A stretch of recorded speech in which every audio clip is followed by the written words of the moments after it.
Okay, we're going to continue on in our Father's Word. This is Acts chapter 22, verse 22. And they listened to him until this word, and then they raised their voices and said, "Away with such a fellow from the earth, for he is not fit to live." Then as they cried out and tore off their clothes and threw dust in the air, the commander ordered him to be brought into the barracks and said that he should be examined under scourging, so that he might know why they shouted so against him. And as they bound him with thongs, Paul said to the centurion who stood by, "Is it lawful for you to scourge a man who is a Roman and uncondemned?"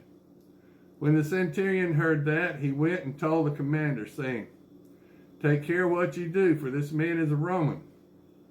Then the commander came and said to him, "Tell me, are you a Roman?" He said, "Yes."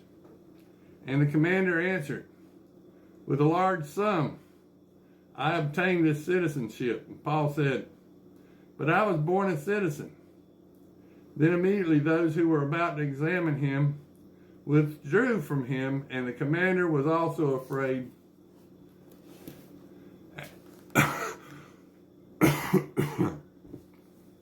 Excuse me. After he found out that he was a Roman,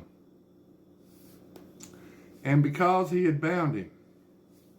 The next day he wanted to know for certain why he was accused by the Jews.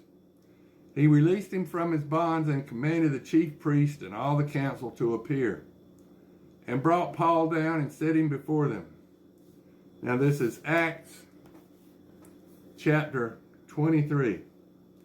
Then Paul, looking earnestly at the council, said, "Men and brethren, I have lived in a good conscience before God until this day." And the high priest, Ananias, commanded those who stood by him to strike him on the mouth. Then Paul said to him, "God will strike you, you whitewashed wall, for you sit to judge me according to the law, and do you command me to be struck contrary to the law?"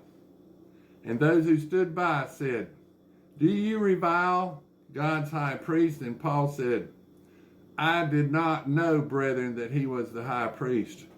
For it is written, you shall not speak evil. You shall not speak evil of a ruler of your people." But when Paul perceived that one part were Sadducees and the other part were Pharisees, he cried out to the council, Men and brethren, I am a Pharisee, the son of a Pharisee. Concerning the hope and resurrection of the dead, I am being judged. And when he had said this, a dissension arose between the Pharisees and the Sadducees, and the assembly was divided. For Sadducees say that there is no resurrection and no angel or spirit, but the Pharisees confess both. Then there arose a loud outcry, and the scribes of the Pharisees' party arose and protested, saying, "We find no evil in this man, but if a spirit or if an angel has spoken to him, let us not fight against God." Now when there arose a great dissension, the commander, fearing lest Paul might be pulled to pieces by them, commanded the soldiers to go down and take him by force from among them, and to bring him into the barracks.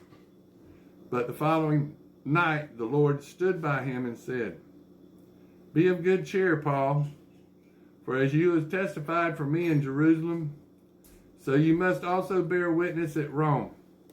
And when it was day, some of the Jews banded together and bound themselves under an oath, saying that they would neither eat nor drink till they had killed Paul. Now there was among them more than 40 who had formed this conspiracy. And they came to the chief priests and elders and said, "We have bound ourselves under a great oath that we will eat nothing until we have killed Paul. Now you therefore, together with the council, suggest to the commander that he be brought down to you tomorrow, as you were going to make further inquiries concerning him. But we will be ready to kill him before he comes near." So when Paul's sister's son heard of their ambush, he went and entered the barracks and told Paul. Then Paul called one of the centurions to him and said, "Take this young man to the commander, for he has something to tell him." So he took him and brought him to the commander and said, "Paul, the prisoner called me to him and asked me to bring this young man to you. He has something to say to you." Then the commander took him by the hand and went aside and asked privately, "What is that you have to tell me?" And he said, "The Jews have agreed to ask that you bring Paul down to the council tomorrow, as though they were going to inquire more fully about him. But do not yield to them, for that more than 40 of them lie in wait for him, men who have bound themselves by an oath that they will neither eat nor drink till they have killed him. And now they are ready, waiting for the promise from you." So the commander let the young man depart and commanded him, "Tell no one that you have revealed these things to me." And he called for 2 centurions, saying, "Prepare 200 soldiers, 70 horsemen, and 200 spearmen to go to Caesarea at the 3rd hour of the night, and provided mounts to set Paul on, and bring him safely to Felix the governor." He wrote a letter in the following manner: "Claudius Lysias, to the most excellent governor Felix, greetings. This man was seized by the Jews and was about to be killed by them. Coming with troops, I rescued him, having learned that he was a Roman. And when I wanted to know the reason they accused him, I brought him before their council.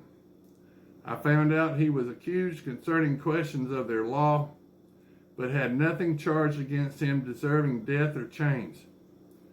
And when it was told me the Jews lay in wait for the man, I sent him immediately to you and commanded his accusers to state before you the charges against him. Farewell."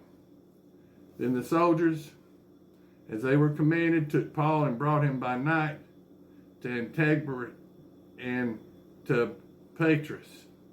The next day they left the horsemen to go on with him and returned to the barracks. When they came to Caesarea and had delivered the letter to the governor, they also presented Paul to him.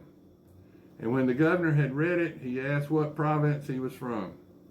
And when he understood that he was from Cilicia, and he said, "I will hear you when your accusers also have come." And he commanded him to be kept in Herod's praetorium. Now this is Acts chapter 24. And after 5 days, Ananias, the high priest, came down with the elders and a certain orator named Tertullus. They gave evidence to the governor against Paul, and when he was called upon, Tertullus began his accusation, saying, "Seeing that through you we enjoy great peace and prosperity is being brought to this nation, to your foresight, we accept it always and in all places. Most noble Felix, with all thankfulness. Nevertheless, not to be tedious to you any further, I beg you to hear, by your courtesy, a few words from us. For we have found this man as a plague, a creator of dissension among all the Jews throughout the world, and a ringleader of the sect of the Nazarenes. He had tried to profane the temple. We seized him and wanted to judge him according to our law. But the commander Lysias came by and with great violence took him out of our hands, commanding his accusers to come to you. By examining him yourself, you will ascertain all these things of which we accuse him." And the Jews also assented, maintaining that these things were so. Then Paul, after the governor had nodded to him to speak, answered, "Inasmuch as I know that you have been for many years a judge of this nation, I do more than cheerfully answer for my